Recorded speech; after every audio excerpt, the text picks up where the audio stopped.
இந்திய சுதந்திர போராட்டத்திற்காக தன்னுடைய இன்னுயிரை ஈர்த்த சுதந்திர போராட்ட வீரர் வாளுக்கு வேலி அம்பலம் அவர்களுடைய பிறந்த நாள் விழாவை அரசு விழாவாக நடத்த வேண்டும் என்று நான் எதிர்க்கட்சியாக இருந்த நேரத்திலும் சட்டமன்றத்தில் கோரிக்கை வைத்து தொடர்ந்து கத்தப்பட்டில் நடைபெற்ற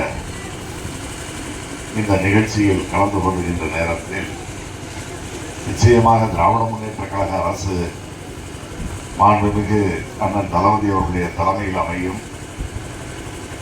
இந்த ஆட்சி காலத்தில் அது நிறைவேற்றப்படவில்லை என்றாலும் நிச்சயமாக அவர் முதலமைச்சராக வந்தவுடன் நான் நிறைவேற்றி தருவேன் என்ற உறுதியை எதிர்க்கட்சியாக இருந்த நேரத்தில் வேண்டுகோளையும் கோரிக்கையை வைத்தது மட்டுமல்லாமல் ஆளுங்கட்சியாக திராவிட முன்னேற்ற கழகம் வந்தவுடன் அதை நிறைவேற்றுகின்ற அந்த பொறுப்பினை ஏற்று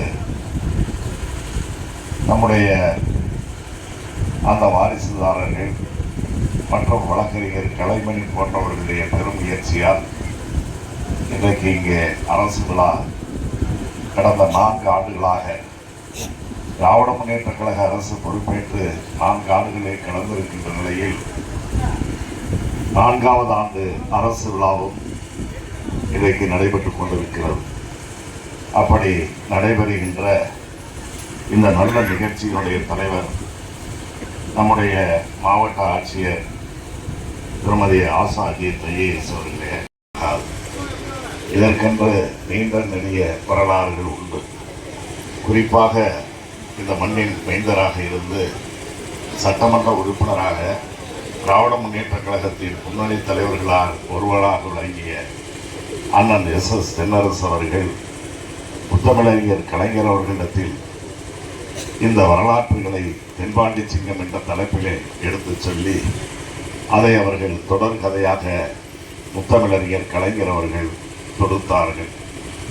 அப்படி தொடுத்தது மட்டுமல்லாமல் பிறகு திரைக்காவியமாகவும் அது வெளிவந்தது.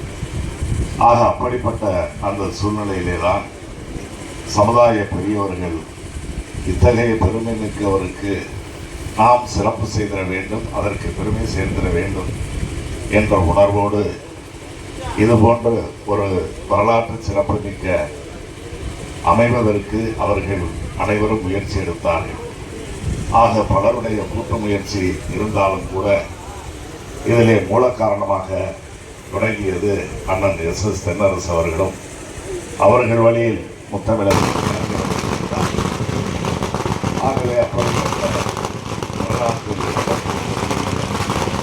அந்த நிகழ்வில்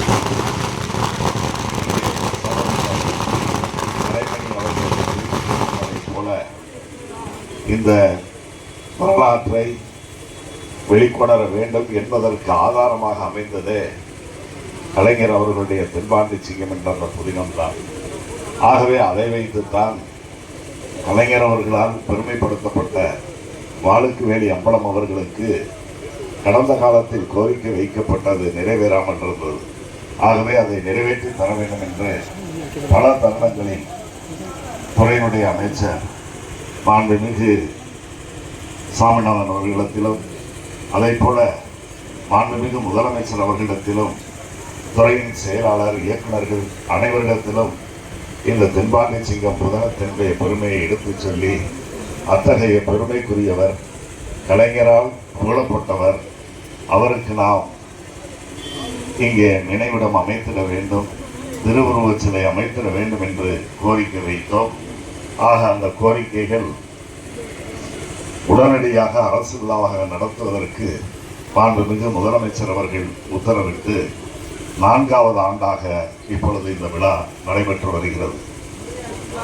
இந்த சிலையை எங்கு நிர்மாணம் செய்வது என்று எங்களுக்குள் பேச்சுவார்த்தை நடைபெற்ற நேரத்தில் அதை வாளுக்கு வேலி அம்பலம் அவர்கள் மாய்க்கப்பட்ட இடமான கத்தப்பட்டில் இருக்கின்ற நினைவிடத்திற்கு பக்கத்திலே அமைக்கலாம் என்றும், அதை போல அவர் பிறந்த மண்ணான இந்த நகரம்பட்டியில் அமைக்கலாம் என்றும், அதைத் தொடர்ந்து பாகனேரி நாட்டு அம்பலம் என்று வாளுக்கு வேலிய அம்பலம் என்று அழைக்கப்பட்ட காரணத்தால் அவருக்கு அந்த பாகனேரி நாட்டிலும் அதை அமைக்கலாம் என்று ஆலோசனை. இறுதியாக அவர் பிறந்த இந்த மண்ணில் இந்த திருவுருவ சிலை அமைக்கப்படும் என்று முடிவெடுத்த நேரத்தில் அதற்காக நம்முடைய மாண்புமிகு முதலமைச்சர் அவர்களும் துறையின் அமைச்சர் சாமிநாதன் அவர்களும் இசைவிலிருந்து 50 லட்சம் ரூபாய் இந்த திருவுருவ சிலை இந்த மண்டபம் அமைவதற்கு ஒதுக்கி தந்தார்கள். அதைத் தொடர்ந்து பல்வேறு கட்டங்களில் இன்னும் எதிர்காலத்தில் என்னென்ன தேவைகள் வசதிகள் இங்கே உருவாக்கப்பட வேண்டுமோ அவற்றையெல்லாம் தொடர்ந்து செய்து இதை ஒரு எழிலார்ந்த இடமாக நாம் அமைத்திட வேண்டும் என்று முடிவெடுத்து அதை செயல்படுத்தி வருகிறோம்.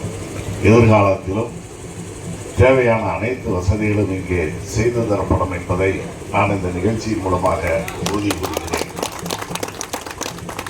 நம்முடைய சிவகங்கை மாவட்டத்தை பொறுத்தவரையில் வீரம் செறிந்த இந்த மண், இங்கு சுதந்திர போராட்ட வீரர்களுக்கு பஞ்சமே இல்லை என்று சொல்லக்கூடிய அளவிற்கு நம்முடைய வாளுக்கு வேலியம்பலம் அவர்களுடைய வரிசையில் மருது சகோதரர்கள், வேலுநாச்சியார், வீரமங்கை வேலுநாச்சியார், அதை போல குயிலி, இப்படி எண்ணற்ற தலகர்த்தர்கள் இந்த மண்ணில் அவதரித்து இந்திய சுதந்திரத்திற்காக பாடுபட்டு இருக்கிறார்கள். அப்படி பாடுபட்ட உழைத்த பெருமக்களை எல்லாம் நினைவு கூறுவதில், அவர்களை பெருமைப்படுத்துவதில்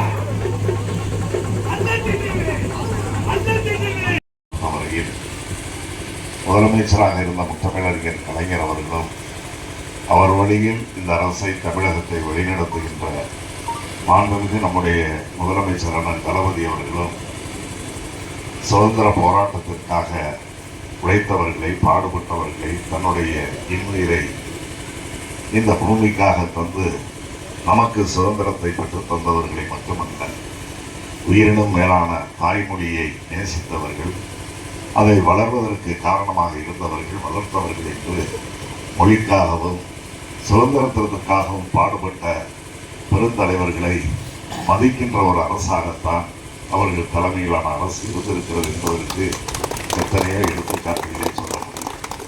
தமிழகம் முழுவதும் இது போன்ற பல்வேறு திருவுருவச் சிலைகள், மணிமண்டபங்கள் அமைக்கப்பட்டு மறைந்த தலைவர்களுடைய பெருமைகள் இன்று மட்டுமல்ல எதிர்காலத்திலும் பேசக்கூடிய அளவிற்கு இந்த அரசு மாண்புமிகு முதலமைச்சர் அவர்கள் வழிநடத்தி சென்று கொண்டிருக்கிறார் என்பதை நான் இங்கே நினைவுபடுத்த கடமைப்பட்டிருக்கிறேன்.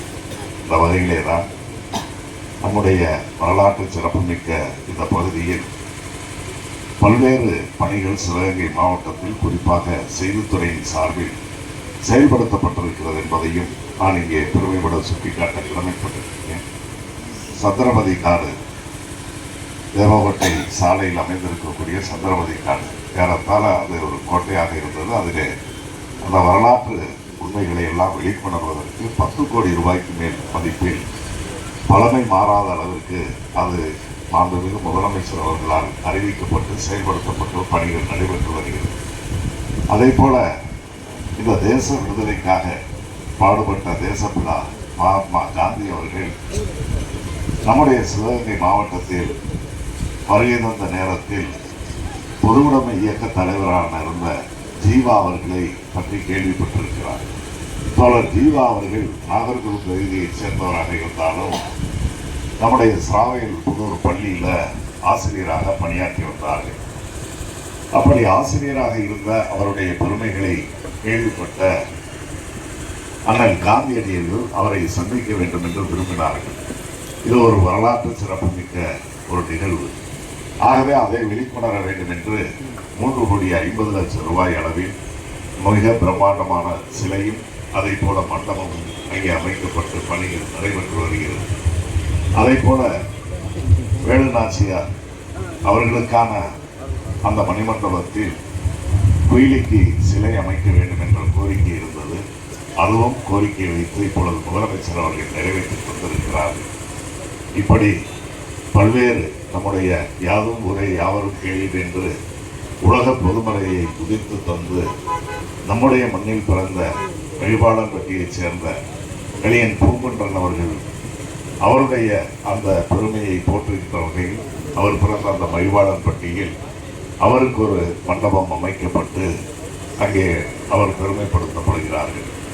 இப்படி மாநிலம் முழுவதும் மாவட்டம் முழுவதும் மொழிக்காக அதே போல சுதந்திரத்திற்காக பாடுபட்ட அந்த பெரும் தலைவர்களை எல்லாம் போற்றி புகழ்கின்ற ஒரு அரசைத்தான் மாண்புமிகு நம்முடைய முதலமைச்சர் அவர்கள் வழிநடத்தி சென்று கொண்டிருக்கிறார்.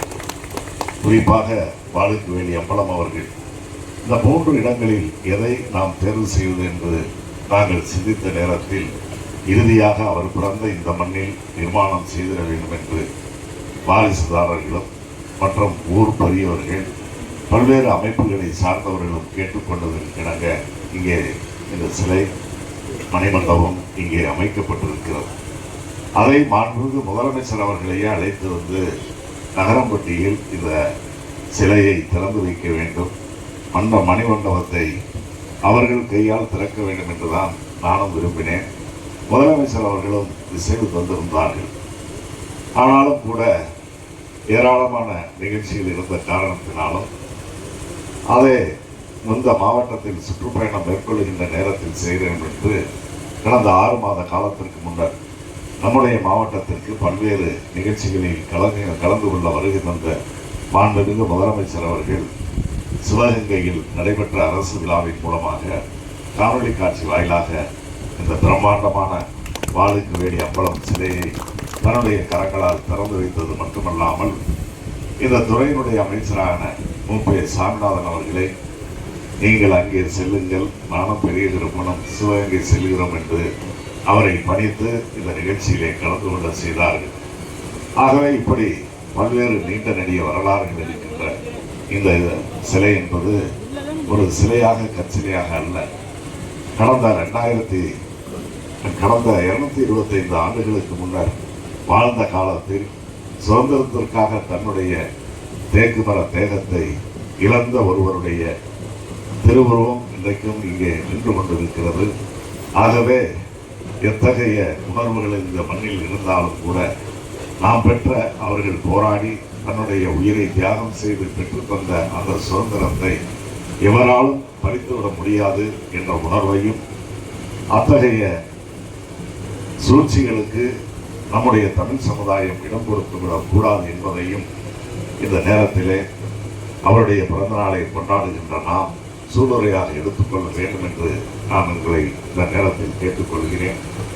குறிப்பாக இந்த மாவீரருடைய புகழ் வெளிவருவதற்கு காரணமாக அமைந்தவர் நம்முடைய மண்ணின் மைந்தர் அண்ணன் எஸ் தென்னரசு அவர்கள். அதை வெளிக்கொணர்ந்தவர் நம்முடைய உயிரினும் மேலான மறைந்த முத்தமிழறிஞர் கலைஞர் அவர்கள். அதை வைத்துத்தான் இந்த வரலாற்று ஆவணங்களை வைத்துத்தான் இன்றைக்கு இந்த நினைவிடம் அமைக்கப்பட்டிருக்கிறது. அதை போல திருவுருவச் சிலை உயர்ந்திருக்கிறது என்பதை நான் இங்கே நினைவில் உள்ளதோடு, நான் அப்பொழுது எதிர்கட்சியாக இருந்த நேரத்தில் கட்டப்பட்டு நடைபெற்ற அந்த நிகழ்ச்சியிலே கோரிக்கை வைத்தார்கள், இந்த அரசு விழாவாக நடத்த வேண்டும் என்று. நான் அப்பொழுது சொன்னேன், இப்பொழுது நான் திராவிட முன்னேற்ற கழகத்தின் எதிர்கட்சி சட்டமன்ற உறுப்பினர் தான், ஆகவே நான் கோரிக்கையை வைக்கிறேன் என்று சொல்லி அந்த கோரிக்கையை வைத்தேன். அப்பொழுது கூட அந்த கட்டப்பட்ட நிகழ்ச்சியிலே சொன்னேன், ஏன் நான் மட்டுமல்ல, உங்களது தொகுதியினுடைய சட்டமன்ற உறுப்பினர் இருக்கிறார், அவர் அமைச்சரவையில் அமைச்சராக இருக்கிறார், அவரையும் சொல்லி இந்த அரசியல் முதலமைச்சரிடத்திலே இதை கேட்டுக் கொள்வதற்கான முயற்சியிலே நான் எதிர்கட்சி தலைவரான எதிர்கட்சி வரிசையில் கேள்வி எழுப்புகிறேன். அவரும் அதற்கான முயற்சியிலே ஈடுபட வேண்டும். ஆகவே அவரையும் திரு பாஸ்கரன் அவர்களையும் இதிலே ஈடுபட செய்யுங்கள் என்பதுதான் நான் அன்றைக்கும் சொன்னேன்.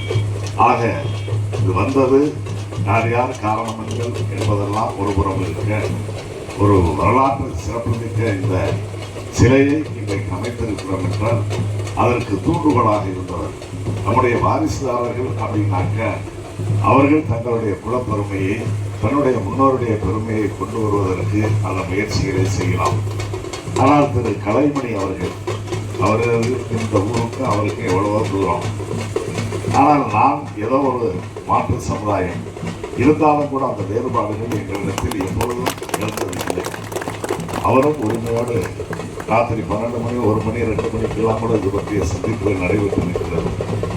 ஆகவே அந்த வகையில் இவர்களெல்லாம் ஜாதி மதங்களை கடந்து போற்றப்படக்கூடியவர்கள், புகழப்படக்கூடியவர்கள், வணங்கக்கூடியவர்கள் என்பதை நாங்களே எடுத்துக்காட்டு என்பதை சொல்லி அண்ணன் தென்னரசு அவர்களும் முத்தமிழறிஞர் கலைஞர் அவர்களும் அதை போல தொடர்ந்து திரு கலைஞடி அவர்களும் வாரிசுதாரர்களும் நானும் இணைந்தது மட்டுமல்லாமல் இன்றைய முதலமைச்சர் அவர்கள் இவர் பற்றிய வரலாற்றை தீவிரமாக கேட்டறிந்து நிச்சயமாக அமைத்து தருகிறேன் என்று சொல்லியிருக்கிறார்கள்.